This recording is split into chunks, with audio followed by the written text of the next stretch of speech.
A lot of people try and recreate childhood memories, and that's great.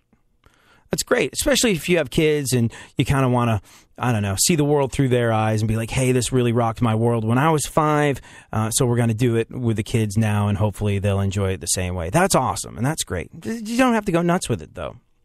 Sometimes creating new traditions for the next phase of your life is better. And don't try and buy the perfect gift for everyone. Keep in mind, there isn't always a perfect gift out there. Just buy something, be done with it. Although, do not do your holiday shopping at a Texaco station on Christmas Eve. I learned that the hard way when I found out that my friends, family, and loved ones were not excited by wiper fluid and 2-in-1 oil. Also, don't eat too much. You want to avoid the holiday breakdown? Don't eat too much. Some people do it because they're stressed out, and then they get even more stressed out about gaining weight, which I think is a vicious cycle that all stress eaters are familiar with. Oh, I'm stressed. I'm going to eat. Oh, I'm fat. I'm stressed about being fat. I'm going to eat some more. And that is how you wind up being a big, fat, lard-ass, fat-filled, pre-diabetic, bacon-wrapped, bacon-eating fatty. Sometimes I wish I could just go the way of the fat. Like, you know who made me think this?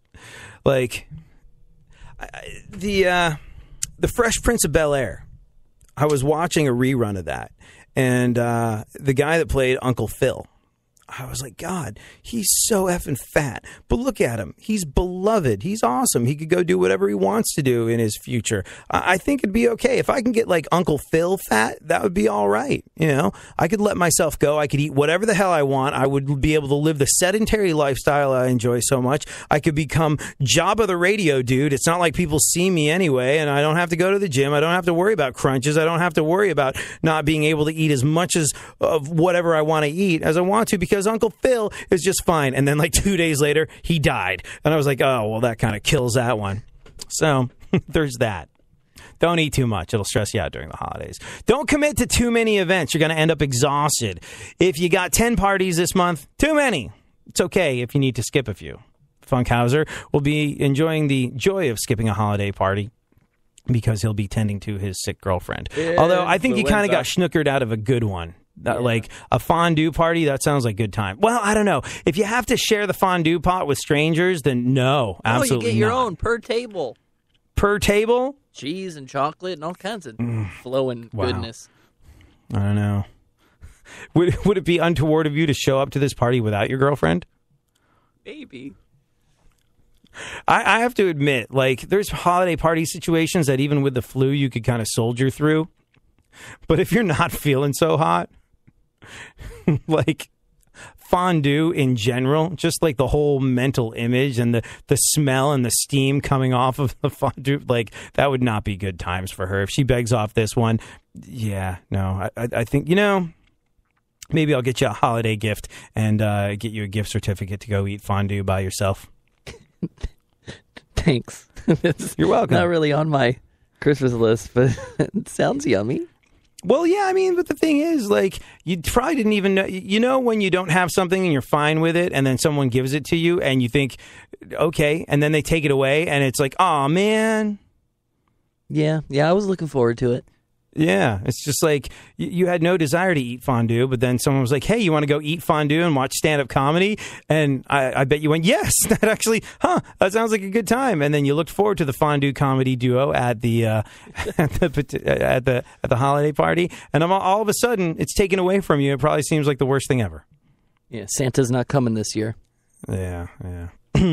Don't try to stay in the Christmas spirit the whole time. You should probably expect to have a mini meltdown once or twice, and you should go with it. Steer into that mini meltdown so you don't have a major one later. So, a Florida man who is an admitted sexual predator, he pled guilty to attempted sexual battery of a 9-year-old boy. 9-year-old boy. He just struck it rich. Let's just establish that for context. 9-year-old boy. You know how there's gray area in some sort of like sexual predator stories, and I'm not in any way advocating for sexual predators, but there are sort of situations where it's like, hey, 2 adults, the consent thing is where it gets hazy.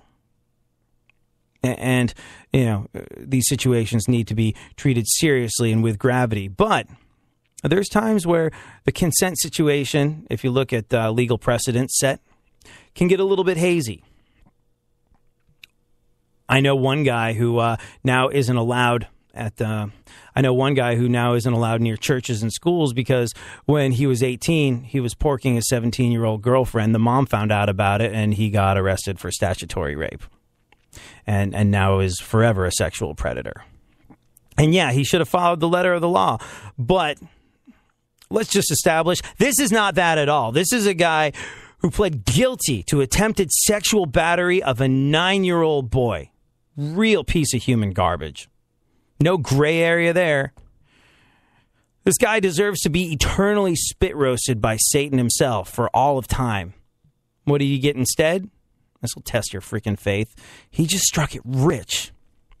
Timothy Dale Poole, he won $3 million on a state lottery scratch-off ticket he purchased at a Mount Dora 7-Eleven store this past Saturday night, just gone by. In 1999, Orange County authorities arrested Poole following allegations that he sexually battered a 9-year-old boy. He said Tim would sleep in the same bed as him at his house and perform a sex act on the child. That's what the detective wrote on the affidavit.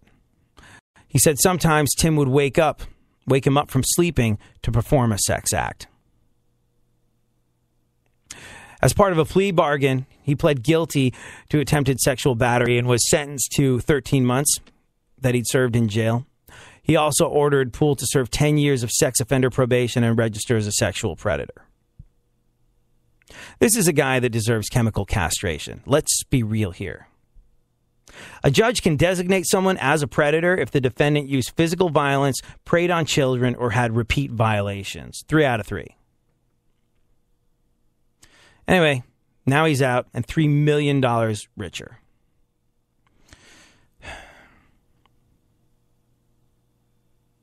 I don't know. You know those particular people that harp on about God having a plan when things like this happen? Kind of hard to see it. I guess you can buy a pretty tricked out ice cream truck for $3 million. Or, get an artist to paint a really great free candy sign. Or maybe a plane ticket to Thailand would be cheaper. It's all you can eat over there. This does not restore my faith in humanity.